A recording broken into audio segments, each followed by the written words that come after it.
Hello guys, मैं हूं असगर मिर्जान। आप देख रहे हैं एजीआई टेक्स। जी दोस्तों, आज की वीडियो बहुत ही स्पेशल, बहुत ही खास होने वाला है। जैसा कि दोस्तों आप सभी को पता है कि अभी आधार करेक्शन में बहुत ज़्यादा परेशानी हो रही है। यानी आधार करेक्शन करने के बाद भी बहुत ज़्यादा रिजेक्शन आ रहा है, बहुत ज़्यादा डाटा जो है रिजेक्ट हो रहा है और कहीं ना कहीं वो DOE 2 और DOE 1 में ही डाटा जो है रिजेक्शन में जा रहा है, जिससे दोस्तों सारे ऑपरेटर्स को बहुत ज़्यादा परेशानी हो रहा है और कहीं ना कहीं पेनल्टी भी जम के भरना पड़ रहा है सभी को। बहुत सारे आईडी को बंद भी किया जा रहा है, बहुत सारे आईडी इनवैलिड भी हो रहा है। तो दोस्तों आज की इस वीडियो में हम लोग बात करने वाले हैं कि आधार में करेक्शन के लिए या फिर आधार न्यू एनरोलमेंट करने के लिए हम लोगों को कौन सा डॉक्यूमेंट यूज़ करना है और किस स्थिति में यूज़ करना है, और डॉक्यूमेंट अगर ओरिजिनल भी हो और रियल भी हो तो हम लोग को क्या सावधानी बरतना है, इसके बारे में हम लोग आज इस वीडियो में विस्तार पूर्वक समझेंगे। वीडियो को एंड तक देखें, लास्ट तक देखें, ताकि अच्छी तरीके से आपको समझ में आ सके। तो दोस्तों वीडियो को शुरू करने से पहले आप लोगों से रिक्वेस्ट करना चाहूँगा कि अगर अभी तक आपने मेरे चैनल को सब्सक्राइब नहीं किया है तो जल्द से जल्द सब्सक्राइब कर ले और साथ ही साथ बेल आइकन को प्रेस कर ले, ताकि इस तरह के स्पेशल वीडियो और इन्फॉर्मेटिव वीडियो का नोटिफिकेशन आपको सबसे पहले मिले और जानकारी हासिल हो सके। चलिए दोस्तों, बगैर देरी किए हम लोग चलते हैं अपने लैपटॉप में और समझते हैं कि आधार में कौन सा डॉक्यूमेंट हमें यूज़ करना है और किसे रिजेक्ट करना है। इसके बारे में हम लोग विस्तार से समझेंगे, विस्तार से जाकर। चलिए हम लोग चलते हैं अपने लैपटॉप के डैशबोर्ड पे।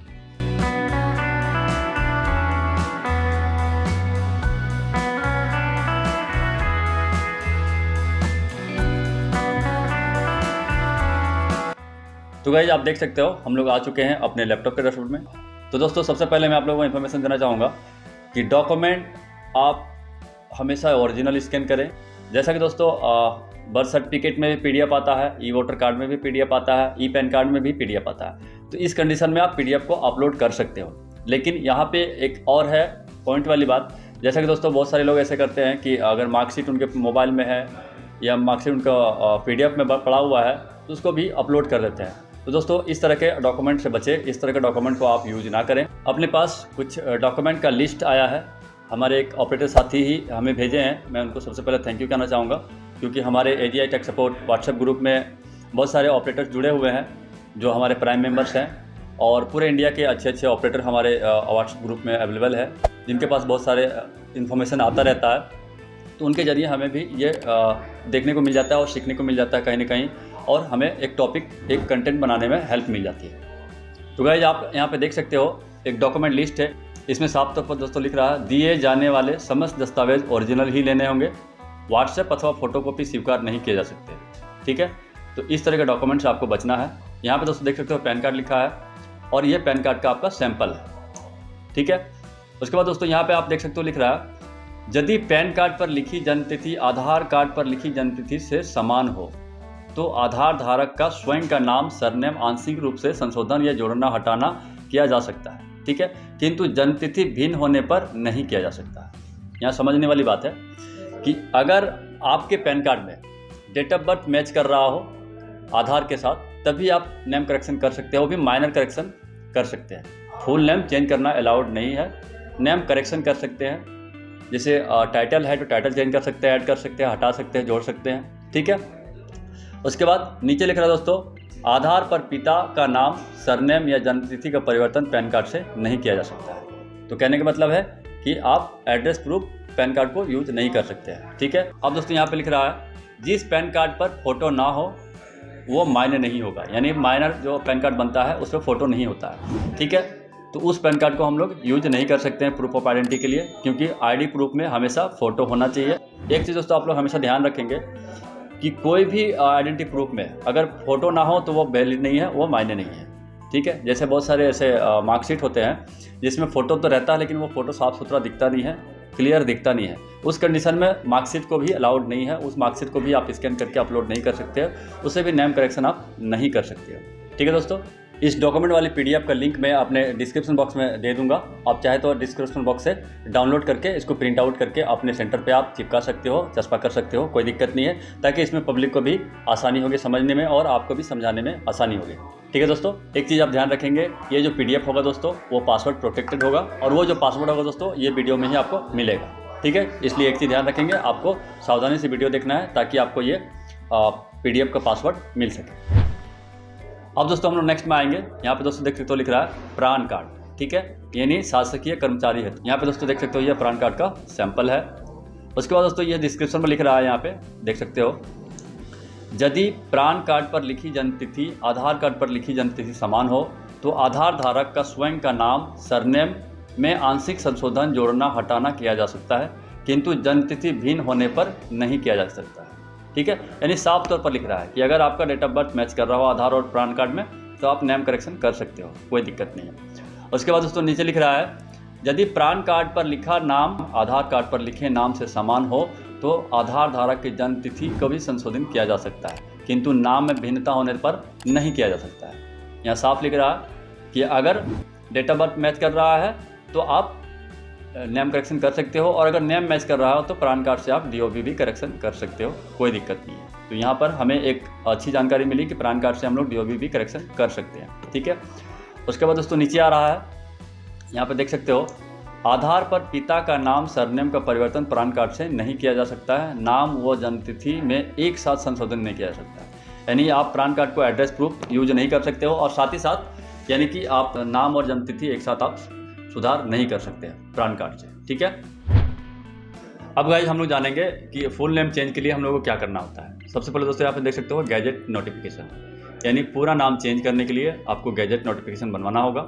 गैजेट नोटिफिकेशन का आप यहाँ पे देख सकते हो इंटरफेस कुछ इस तरह का रहेगा। अब दोस्तों यहाँ से बारीकी से समझने की कोशिश करेंगे हम लोग। यदि आधार धारक के नाम सरनेम में आंशिक संशोधन के बजाय पूरा नाम चेंज होना हो तो आधार धारक को गैजेट नोटिफिकेशन करवाना अनिवार्य होगा। गैजेट नोटिफिकेशन की प्रक्रिया पृथक से लिखी गई है। गैजेट नोटिफिकेशन में आधार धारक का नाम के साथ नवीनतम फोटो लगना अनिवार्य है, यानी कि आधार धारक के जो गैजेट नोटिफिकेशन बनवाएंगे उसमें एक नया फोटो भी चिपकाना जरूरी है, उसमें आपको फोटो डालना जरूरी होता है। ठीक है दोस्तों, अब दोस्तों नीचे आप देख सकते हो लिख रहा है, बिना गैजेट नोटिफिकेशन के पूर्ण नाम परिवर्तन नहीं किया जा सकता है। उदाहरण के लिए यदि गौरव को गौरव करना हो तो स्थानीय निवासी वोटर ID से किया जा सकता है, किंतु यदि गौरव को आरव या कुछ और करना हो तो गैजेट नोटिफिकेशन अनिवार्य होगा। यानी एक आध अक्षर इधर उधर आप कर सकते हो फर्स्ट नेम में, और टाइटल में आप पूरा का पूरा अपडेट कर सकते हो, चेंज कर सकते हो, जोड़ सकते हो, हटा सकते हो, कोई दिक्कत नहीं। ठीक है दोस्तों, तो ये तो थी हम लोगों का गैजेट नोटिफिकेशन हम लोग कैसे यूज़ करेंगे इसके बारे में समझे। अब हम लोग चलते हैं नेक्स्ट स्टेप में। अब दोस्तों हमारे पास एक डॉक्यूमेंट आता है जो कि है डिजिटल जन्म प्रमाण पत्र। ठीक है, यानी कि डिजिटल बर्थ सर्टिफिकेट। ठीक है दोस्तों, तो बर्थ सर्टिफिकेट का इंटरफेस कुछ इस तरह का रहता है, आप यहाँ पे देख सकते हो। और डिस्क्रिप्शन दोस्तों यहाँ पे आप देख सकते हो लिख रहा है, 18 वर्ष से कम आयु वर्ग के नए आधार कार्ड के लिए डिजिटल जन्म प्रमाण पत्र अनिवार्य है। इसके साथ ही माता अथवा पिता में से किसी एक अपने नवीनतम अपडेट आधार कार्ड के साथ आना भी जरूरी है। जन्म प्रमाण पत्र में माता या पिता के आधार के अनुसार 100% नाम सरनेम का मिलान होना चाहिए। साथ ही माता या पिता में से जो भी साथ आ रहा है उनके आधार कार्ड पर लिखा पता जन्म प्रमाण पत्र पर लिखे पते से 100% मैच होना जरूरी है। जन्म प्रमाण पत्र पिन कोड भी अनिवार्य रूप से होना चाहिए। जन्म प्रमाण पत्र रंगीन व ग्लोसी पेपर पर न होने पर उस पर जारीकर्ता की उप रजिस्ट्रार जन्म मृत्यु वाली रबर सील की छाप स्पष्ट रूप से अनिवार्य रूप से होना चाहिए। ठीक है, अब दोस्तों हम लोग यहाँ समझेंगे, कहने का मतलब इनका कहना है कि 18 वर्ष से कम उम्र के बच्चों के लिए अगर हम लोग जन्म प्रमाण पत्र से न्यू आधार बनाते हैं तो उनके साथ माता या पिता किसी एक को आना अनिवार्य है, जरूरी है। साथ ही साथ जन्म प्रमाण पत्र में जो भी डिटेल्स है माँ या बाप का, वो उनके आधार में 100% मैच होना चाहिए। यहाँ तक कि पिन कोड भी जन्म प्रमाण पत्र में होना जरूरी है, अनिवार्य है। ठीक है, बहुत सारे ऐसे ऑपरेटर होते हैं जो बगैर पिन कोड के भी जन्म प्रमाण पत्र को अपलोड करके वो आधार बनाने के लिए प्रोसेस कर देते हैं। उस कंडीशन में वो रिजेक्ट होता है और DOE2 एरर में जाता है और कॉरस्पॉन्डिंग डॉक्यूमेंट में वो एरर में आता है। और साथ ही साथ इनका कहना है कि अगर आपके पास ग्लोसी पेपर में प्रिंट आउट है तो ठीक है, अन्यथा आप अगर नॉर्मल पेपर में प्रिंट आउट निकालते हो तो उसमें स्टाम्प भी लगना होगा और स्टाम्प क्लियर साफ सुथरा दिखना चाहिए। ठीक है, और साथ ही साथ ब्लैक एंड वाइट तो अलाउड है ही नहीं, और ऑफलाइन अगर आपके पास जन्म प्रमाण पत्र है तो उससे भी आप करेक्शन या न्यू एनरोलमेंट नहीं कर सकते। ठीक है दोस्तों, अब हम लोग नेक्स्ट स्टेप में आएंगे। यहाँ पे दोस्तों देख सकते हो लिख रहा है, किसी भी आयु वर्ग के आधार धारक का जन्म तिथि भी जन्म प्रमाण पत्र से सुधारा जा सकता है, किंतु आधार धारक का नाम जन्म प्रमाण पत्र से 100% मिलना जरूरी है। यानी 100% आपका नाम मैच होना चाहिए, तभी आप जन्म प्रमाण पत्र से डेट ऑफ बर्थ करेक्शन कर सकते हो। ठीक है दोस्तों, अब यहाँ पे दोस्तों नीचे लिख रहा है जन्म से 12 वर्ष की आयु वर्ग के मध्य के आधार धारक का आंशिक नाम भी जन्म प्रमाण पत्र से सुधारा जा सकता है। ठीक है, यानी 0 से 12 साल तक के बच्चा का आप नेम भी करेक्शन कर सकते हो, किंतु यदि आधार पर जन्म प्रमाण पत्र पर दिनांक भिन्न है तो सुधार नहीं किया जा सकता। ठीक है, यानी डेट ऑफ बर्थ भी अगर आपका गलत है और नाम भी गलत है तो आप नाम करेक्शन नहीं कर सकते। ठीक है, जब आधार कार्ड बना था उस समय माता या पिता में से जिसने भी अपने फिंगरप्रिंट मशीन में लगाए थे उन्हें अपने अपडेटेड आधार कार्ड के साथ आना अनिवार्य है। ठीक है, अब दोस्तों यहाँ पे समझने वाली चीज़ है कि हम लोग क्या करते हैं, कोई भी आया, माँ या बाप या गार्जियन जो भी आए, उनका फिंगर लगाया और मार दिया हम लोग करेक्शन में। ठीक है, तो ऐसा नहीं करना है। यहाँ पे साफ लिख रहा है कि 12 साल से कम उम्र के बच्चों का अगर हम लोग करेक्शन करते हैं, चाहे वो DOB हो या नेम हो, उस कंडीशन में आपको यानी मदर या फादर जो भी न्यू इनरोलमेंट करते वक्त जिनका फिंगर लगा था उनका आधार कार्ड लेके आना है और उनको उनके आधार कार्ड के हिसाब से यानी HOF बेस के हिसाब से उनका करेक्शन करना है। ठीक है, ऐसा नहीं कि बर्थ सर्टिफिकेट दिया तो नॉर्मली बर्थ सर्टिफिकेट से ही हम डेट ऑफ बर्थ करेक्शन कर दिए, नहीं, उनको 5 to 18 में टिक करके आपको HOF बेस पे आपको करेक्शन करना है। ठीक है, तब आपका रिजेक्शन नहीं आएगा। अब दोस्तों यहाँ पे नीचे लिख रहा है, यहाँ पे देख सकते हो QR कोड स्कैन करने पर ये आपका जो लिंक है ये लिंक आना चाहिए। ये लिंक ओपन होने पर ही किया जाएगा। फर्जी कियोस्क द्वारा कूट रचित जन्म प्रमाण पत्र पर मान्य नहीं होंगे। कूट रचित जन्म प्रमाण पत्र लाने पर FIR की जाएगी। ठीक है, अगर ये आपका लिंक जनरेट नहीं हो रहा है उस कंडीशन में दोस्तों आपका जन्म प्रमाण पत्र वो वैलिड नहीं है, कहीं ना कहीं वो डुप्लीकेट है।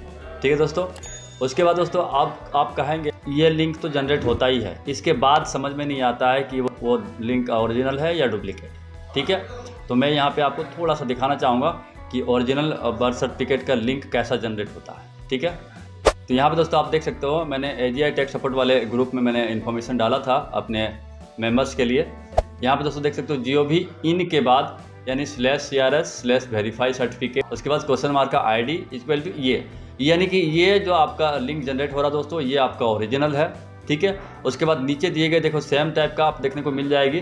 ठीक है, इसमें भी CRS.gov.in है, लेकिन ये लिंक आपका डुप्लीकेट है। तो कहने का मतलब है अगर ये लिंक आपके पास है, ये लिंक अगर आपका मैच कर रहा है तो वो बर्थ सर्टिफिकेट ओरिजिनल है, बाकी अदर कोई भी लिंक अगर आपके पास है तो वो डुप्लीकेट है। कैंडिडेट को साफ मना कर दो कि इस बर्थ सर्टिफिकेट से काम नहीं करेंगे हम। ठीक है दोस्तों, तो ये हमने देखा कि ओरिजिनल बर्थ सर्टिफिकेट का लिंक कैसा होता है। अब हम लोग चलते हैं नेक्स्ट स्टेप पे।